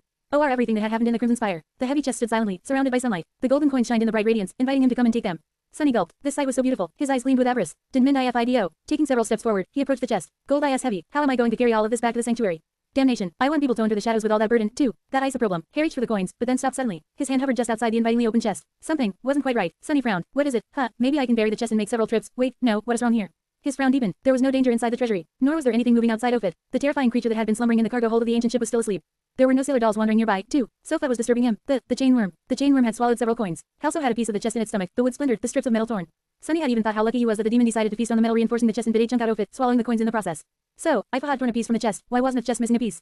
And what had mortally wounded the chainworm, anyway? Confused, Sunny glanced at the two empty chests. They were perfectly whole, with no parts missing. Then, he looked back at the large, heavy chest in front of him, his hand still hovering a few centimeters away from the pile of gold inside. The chest had all its corners, too. One of them, though, was of a slightly different color, like a patch of new skin that had grown overwound and didn't quite match all the rest. Since when were chests capable of healing? What the age? Before Sunny could finish the thought, though, the chest seemed to have sensed his hesitation. It suddenly lurched forward, and asmus of jagged teeth suddenly appeared from beneath the gold. Its heavy lid closed on Sunny's hand with a sickening sound of breaking bones. Share to your friends. Tap the middle of the screen to reveal reading options. If you find any errors, non-standard content, ads, redirect, broken links, etc., please let us know so we can fix it as soon as possible. Report. Shadow Slave. Chapter 421 to 421. Ecstasy of Gold. 975 words. As golden coins moved, revealing several rows of terrifying triangular teeth, Sunny recoiled, but it was too late. The heavy lid of the chest suddenly came to life and closed with astonishing speed, another row off appearing from behind its edge. What? Just a fraction of a second before the creature sunk its teeth into his forearm, Sunny's other hand shot forward. The blade of the cruel sight slid between the falling guillotine of the chest slit in the fabric of the puppeteer's shroud. A moment later, the chest closed, and Sunny screamed. Because of his quick reaction, the creature failed to bite his whole hand off. However, its jaws turned out to be horribly powerful. With a sickening sound, the bones in his arms shattered. Neither the leather embrace of the puppeteer's shroud nor the augmentation of the shadow managed to resist the terrible strength of the gluttonous chest. Sunny found himself caught in the abomination's crushing maw, with the blade of cruel sight laying flat on top of his broken arm and protecting it from being pierced by the sharp teeth that protruded from the lid of the chest. From below, several triangular fangs were slowly sinking into his embrace. There was no obvious way to free himself. What the hell is that thing? As several coins fell out of the creature's mouth and rolled on the floor, the chest pressed down harder, making Sunny shriek from blinding pain. Bastard, let go of me, you vile piece of rotten wood. Instead of doing that, the chest moved closer, forcing Sunny to fall to his knees. Something wet and coarse touched his hand, and a disturbingly long and wide tongue emerged from beneath the golden coins, sliding across his arm and dripping with viscous saliva. Then, the tongue moved toward his neck. Sunny stared at the horrid sight in outrage, then screamed. What the spell? As second shadow wrapped itself around his body, giving him a vast boost in strength, Sunny tried to pull his broken arm out of the abomination's maw, but its bite was just too damn overbearing. All he accomplished was almost knocking himself out from the pain of bone shards scraping against each other. Arg, crap. As unnaturally long tongue of the chest almost reached Sunny's neck, he growled and then commanded the cruel sight to turn into a spear. At the same time, he activated the dark mirror enchantment with a burst of shadow essence, imbuing the silver blade with soul-destroying power. The memory extended inside the creature's mouth, hitting it in the back of the whatever that instead of bathrobe. The tip of the spear sunk into the adamantine wood only by a centimeter or two. The wound was by no means serious, but it must have hurt the chest a lot, because it suddenly let out a shrill shriek and then spat Sunny's mind arm out. Sunny fell to the floor and rolled away, then rose to a knee. Yes, before he could celebrate getting his freedom back, however, the chest suddenly swayed, and then rose into the air, revealing the gun and revolting body hiding beneath. More coins rolled on the floor. The abomination must have been a masterful contortionist, because at its full height, it was almost 3 meters tall. Sunny had no idea how the creature managed to hide all the bony flesh inside the fake chest, even if the chest was large enough to swallow a human whole. Its long and emaciated limbs unfolded with repulsive cracking sounds, and then, it towered menacingly above Sunny, the long tongue dripping with saliva. Oh, Cursida. Before he could even react, the creature moved one of its long legs, and kicked him in the chest with the force of a rattling train. Sunny's body shot back, smashed through the reinforced door of the armored compartment, and rolled into the corridor outside. Head tried to groan, but all the air had been knocked out of his lungs by the terrible collision. His skull seemed to be in one piece, aswas his spine, barely. It did feel, however, as how his entire body had recently suffered from being stomped on by a whole herd of elephants. In his disoriented state, Sunny couldn't help but think confusedly. Single quote ... Elephant, what the hell is an elephant? Then, however, all thoughts disappeared from his head, because he noticed the vile creature falling on all fours, and then launching itself forward, the lid of the chest rising for another bite. When the abomination landed, though, there was nothing to bite into. Sunny had used shadow step and fell out of a shadow 10 meters further into the corridor, then landed awkwardly on his broken arm and whimpered. Oh, damn, that hurts. The toothy chest hovered in the air for a couple of moments, as he bewildered, then slowly turned to face him. Sunny sighed, then picked himself up from the floor and tried to stand up. His first attempt failed. Gritting his teeth and hiding how much pain he was currently experiencing, Sunny threw a furious glance at the creature and growled. Come here, you bastard. With that, he used the cruel sight to help himself stand up, and then pointed the spear at the creature. The chest tilted to the side. How come? It seems asked how the bastard is grinning. How can a chest even grin? But there was no mistaking it. The abomination was mocking him. It became especially apparent after a gratting, high-pitched giggle escaped from somewhere inside it. The sound of it was so offensive, both to Sunny's pride in his ears, that he would rather have his arm broken all over again than listen to it. Funny, is it? Sunny smiled, then unhurriedly lowered the spear, and thrust it into one of the thick brown vines sprawled on the floorboards in front of him. The abomination's giggle abruptly stopped. It froze and stared at Sunny, acidly stunned, and then trembled. Not so funny now, huh? A moment later, the entire ship trembled, too. Share to your friends. Enjoying this site? Support us via PayPal, Visa, MasterCard or crypto. Your donations help cover site maintenance and hosting costs. Tap the middle of the screen to reveal reading options. If you find any errors, non-standard content, ads, redirect, broken links, etc., please let us know so we can fix it as soon as possible. Report. Shadow Slave. Chapter 422 to 422, Rude Awakening. 1028 words. Whatever it was that slumbered in the cargo hold of the ancient ship did not like 10 spines being damaged, let alone having its soul cut by a sharp blade. As whole wreck trembled, a strong gust of warm, pungent wind hit Sunny in the back, dazzling his hair. The air became even murkier than it had been before. The chest creature froze, staring at them with something that resembled a mortified expression. Even its tongue stopped swaying in the air and retreated back under the pile of golden coins. Now, it was Sunny's Tavern. A nevil gleam appeared in his eyes. Retrieving the cruel sight, he said, "Goodness gracious, how clumsy of me." The abomination lingered for a few moments, gave him a hateful look, and turned slightly toward the door of the treasury. Then, however, it faltered. "Don't tell me." Faced with the terrible danger opposing the awakened master of the wreck, the creature was still hesitating. The prey was right in front of it. To Sunny's misfortune, Han the bizarre monstrosity shared one fundamental character flaw. Both were very, very greedy. Before he could even blink, the abomination suddenly turned back and lunged at them with a shrill giggle rumbling from somewhere in the depths of it. All Sunny could do was spend more essence and use Shadow Step again, appearing on the spot where the creature had been a second ago. Asha slipped on the debris of the shattered door and fell. The abomination shot through the air and crushed into the wall of the corridor, pulverizing the wooden boards and getting entangled in the vines covering them. It puffed and puffed, then tried to extricate itself from the mess of glistening vines. However, they wouldn't let go. In fact, as Sunny watched in horror, the whole corridor moved. The reddish-brown mass that it was overgrown with rippled, and the thick vines crawled toward the trapped creature, long thorns suddenly appearing one Thavernico's surface. The abomination giggled again, this time nervously, and doubled its efforts to free itself, slashing at the vines with its talons and biting into them with its terrifying teeth. As sickeningly pungent juice flowed into its maw, the creature shuddered. Crap, crap, crap. Turning on his stomach, Sunny lunged himself forward and rolled into the treasury. Here, there were no beans and no moss, only two empty chests and a scattering of gold coins gleaming on the floor. Asha hesitated, thinking of what to do next. Something crashed with a deafening noise in the corridor behind him, and a moment later, the tall silhouette of the gun monstrosity appeared in the doorway. Sunny's eyes widened, and Heb brandished the cruel sight, preparing to defend himself. The abomination, however, did not pay him any attention anymore. Jumping over Sunny, it landed in the middle of the armored compartment, and then ran as fast as it could toward the breach in the back wall. Without stopping even for a second, I trenched the breach and dove through it, escaping the awakening wreck. Sunny followed its escape with his eyes, and then blinked. Single quote ... Huh. Then, his gaze fell on the floor of the treasury. The coins were still there, glinting in the bright sunlight. They didn't disappear or dissipate after the creature had run away. The coins were real. They were real. As ancient ship shook and trembled, and the massive vines crawled toward the treasury, Sunny gritted his teeth and lunged toward the coins, grabbing them and pushing them into his back. Real. They're real. He was in such a hurry to gather all the coins that he even cut himself slightly on the piece of mirror that was still stored in the back. Ouch. If these coins are real, then the rest of them inside that damn chest are real, too. Perhaps there weren't as many Asha had thought, since the chest turned out to have a false everything, but just the top layer that was visible to the naked eyes had to contain Athus or more coins, at least. As Sunny hunted down the last shiny golden disc left in the treasury, his attention was elsewhere. It was concentrated on his shadow, the one he had hidden in the abomination sound shade when it jumped over him. Now, the shadow was following the bizarre creature as sight toward the edge of the island, its scaly arms swaying in the air. Sunny expected it to be assaulted by the sailor dolls, but the menacing wood wraiths seemed to retreating from the wreck themselves. Some even dropped to the ground, turning back into piles of debris. The ground was moving. Well, what do you know? Had thought that the dolls learned to fall apart and reassemble themselves also to combat the crushing, since many nightmare creatures on the isles had adapted to its harsh reality in one way or another, but maybe this peculiar ability had initially been just the means to hide themselves from the being that inhabited the wreck. In any case, Heck couldn't let the chest escape. Not when Athus shadow fragments were hidden inside the abominable thing. Palming the last coin, Sunny threw the pack over his shoulder, then picked up the cruel sight and stood up. A determined expression appeared on his face. The abomination was already halfway to the edge of the island. Where are you running, bastard? Diving into the shadows, he expended a large burst of essence and appeared out of his own shadow right in front of the creature. Since he could only use one hand now, the weapon memory had turned back into a short sword. Before the abomination could react, the cruel sight lashed out and bit into its thigh. The silver blade went all the way through, escaping from the back opening a rain of black blood.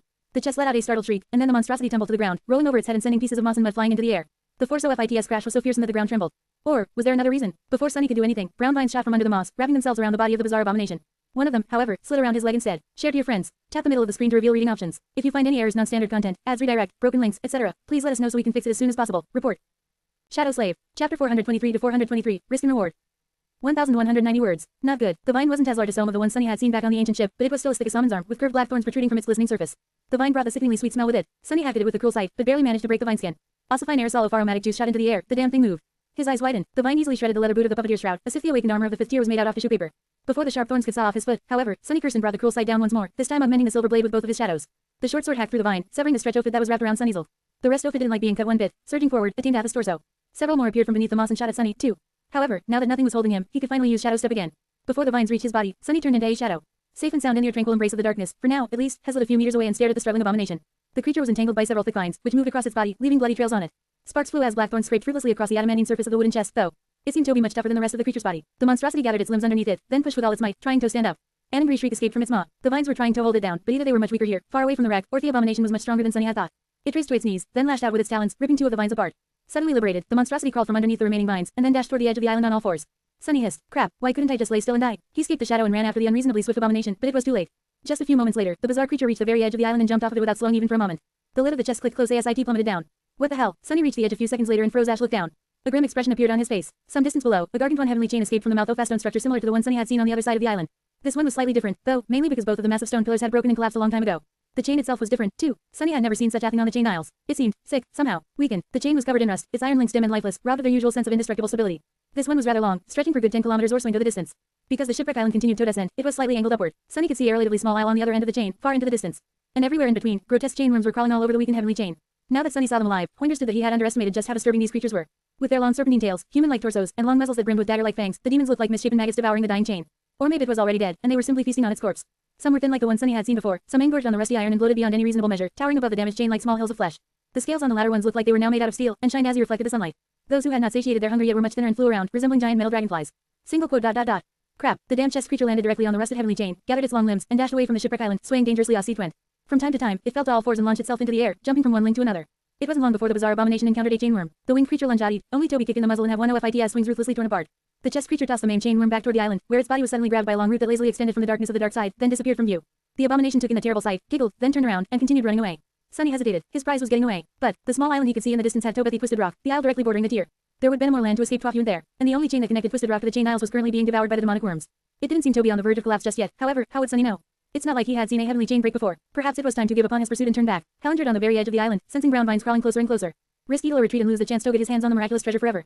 Nephews was about to become a devil in just a few days. No matter what decision he was going to make, he had to make it right now. In the end, Sunny had to silence his avarice and consider the situation objectively. Going after the bizarre abomination posed a huge risk, but he also promised a huge reward. In the end, what made him decide was not greed, emotions, or even rational thought. It was his intuition. For whatever reason, Sunny felt a strong aversion to the idea of turning back. It was asked how Twisted Rock exerted an invisible pull on him, drawing him closer. He had never experienced something like this, at least not to this degree. Heck knew that his intuition was not a simple thing. It was connected to the fated attribute and the special properties his eyes had inherited from Weaver. Somehow, Sunny was capable of perceiving the trembling of the strings offered around him from time to time. Considering how strong his intuition was pushing him toward the Twisted Rock, something out there had Tobio put most importance to his fate, or at least have a connection to it. Single quote. Fine, let's share those coins. With a grim expression, Sunny summoned the Darkwing and dove into the empty abyss of the skies. Share to your friends. Tap the middle of the screen to reveal reading options. If you find any errors, non-standard content, ads, redirect, broken links, etc., please let us know so we can fix it as soon as possible. Report.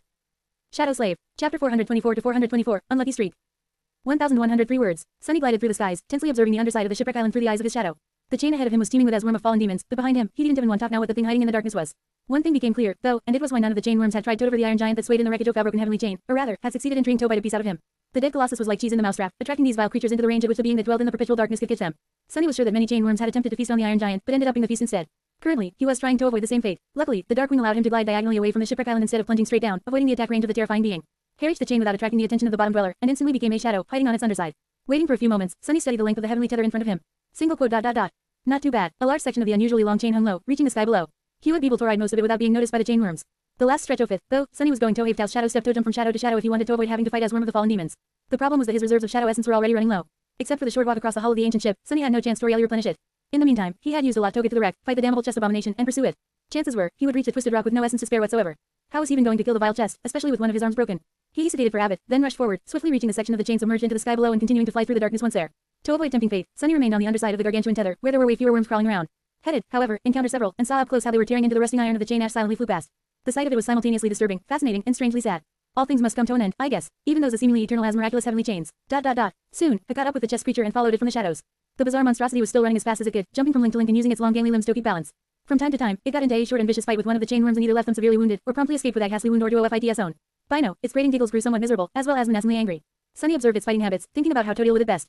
At the same time, he was meticulously calculating the amount of shadow essence he would have to spend to cross the last section of the way to the Twisted Rock, trying to find a way to keep his reserves as high as possible. His calculations, though, had turned out to before naught. When both Sunny and the chest monstrosity were about halfway to the small island, a dreadful sound reached their ears. It was the rattling of the chain. Sunny froze for a moment, then glanced toward the goal of this journey. Oh, no, the Twisted Rock had entered its ascent phase, and was now rising quickly into the sky. Curse Eagle. Sunny remembered thinking that he was in luck today, and couldn't help but growl, mentally, of course, since he had no vocal cords currently. Where the hell was this supposed luck? The fact that the Twisted Rock was ascending meant two things for him. One was that he would have to act fast and try to kill the chest creature before the crushing became too terrible, or somehow obliterate the damn thing while being weighed down by it. The second was that the position of the heavenly chain was swiftly shifting, making it so that the stretch of it submerged into the sky below was becoming shorter and shorter. This meant that he would have to spend much more essence to reach the island without attracting the attention of the swarm of chain worms. And he didn't have a lot of essence to spare, to begin with. Damn it. As angle of the chain increased and the bizarre monstrosity swayed, then fell on all fours and rushed forward even faster, Sunny tried to deal with the resentment growing in his heart and followed it. Single quote. Was my intuition wrong? Things didn't seem too good for him right now. Soon, the two of them emerged from the darkness of the sky below and saw the sunlight again. The chest creature seemed indifferent to it, but to Sunny, it was an omen. Out here in the sunlit expanse of the sky above, the heavenly chain was not covered in an uninterrupted layer of shadows anymore. That meant that Heck couldn't move through it unobstructed. Instead, Sunny had to either step from one shadow to another, if they were close enough, or send his own forward and make use of it to jump over long stretches of brightly lit parts of the heavenly tether. Damn it, knowing that there was no other choice now, Sunny burned through his essence in order to not fall behind the rushing monstrosity. Soon, his reserves grew dangerously low. It was still enough to reach the Twisted Rock, probably, but once there, he would have to fight while both of his cores were nearly empty. That meant no bursts of speed, strength, and resilience that he had already gotten used to. No access to active enchantment like the Dark Mirror. No more using Shadow Step to escape dangerous situations, at least for a while. And added to all that, one of his arms was broken and completely useless. Oh, and there was also the crushing. If Sunny had teeth in his shadow form, or a mouth, for that matter, he would have gritted them right now. Full of dark emotions, he thought. Single quote. Doesn't matter. I'm getting these coins even if it kills me. Share to your friends. Tap the middle of the screen to reveal reading options. If you find any errors, non-standard content, ads, redirect, broken links, etc., please let us know so we can fix it as soon as possible. Report. Shadow Slave. Chapter 425 to 425. Twisted Rock. 1,062 words. Soon, the vile creature drew close to the Twisted Rock. It crouched near the vertical stone wall of the floating island, giggled, and then suddenly shot upward, jumping no less than 20 meters high. Its talons pierced the weathered stone, and the abomination nimbly climbed up, soon disappearing from view. Far below, on the rusted surface of the damaged heavenly chain, a hunched human figure suddenly appeared from the deep shadows. Sunny felt the chain sway as island rose higher and higher, then looked up with a dark expression. In this direction, Twisted Rock was the last piece of land before the empty expanse of the tier. It also only had one iron tether connecting it to the rest of the chain aisles, so now that the bizarre monstrosity was up there, it had nowhere else to run. With a PAINED grimace, Sunny summoned the moonlight shard, cut one of the straps off his back, then tied IT around his neck to create a makeshift sling for his broken arm. He was going to have to set the bones and make a proper splint later, but for now, this was going to have Toto. With his arm secured and cradled against his chest, Sunny waited a few seconds for the sharp pain to subside, then activated the dark wing and used the prowling thorn to fly up the overhanging slope of the stone island. The dragonfly cloak only allowed him to levitate if there was a surface beneath it to support the enchantment. If there wasn't, he was only able to slowly glide down instead of falling without any control. So, to travel up, he had to either push off of something or pull himself towards something. The prowling thorn made that process easier. Due to the burden of the early stages of the crushing, Sunny had to exert more strength than usual to propel himself upward. After using the heavy kunai Totoso several times, Hefuli crested the edge of the Twisted Rock and soared a few meters above it. The Twisted Rock was a dreadful and miserable place. The island was rather small, and all OFIT's surface was nothing but an expanse of dark stone. That stone, however, looked really strange. It was Asiphon's. A long time ago, it had been melted by unimaginable heat and then abruptly solidified again, creating strange shapes and swirls. Here and there, blackened bones protruded from the molten stone, telling the tale of countless humans and beasts who had drowned in that scorching inferno. The sight of them was eerie and disturbing, like something torn from the actual hell. Thrown down by the crushing, Sunny landed heavily on the dark stone and swayed, then supported himself with the shaft of the cruel sight. His graceless arrival made enough noise to attract the attention of the chest fiend, who was crouched shadows and Norse meters away. The creature froze, then turned around and faced him. Sunny scowled. A mongrel corpse of a chain worm was hanging from beneath the half-closed lid of the chest. As creature turned, the tail and claws of the dead fallen demon scraped across the molten stone. The bizarre abomination stared at Sunny for a few moments, then opened its maw and swallowed the remainder of the chain worm whole. Despite the fact that the demon was at least 5 times bigger than the chest that served the fiend as head, it somehow disappeared inside without leaving a trace.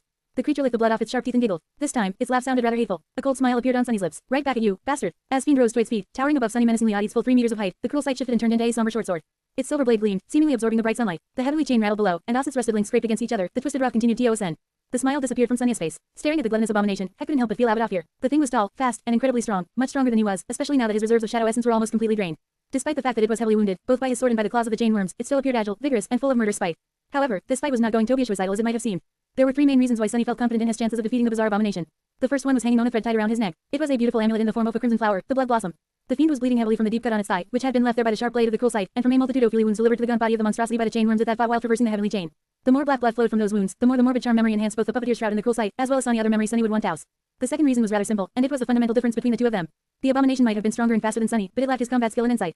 As long as gap in power was not absolutely overwhelming, a polished technique could turn the tide of any battle. More than that, fighting things that were bigger and more powerful than him was more or less Sunny's specialty by now.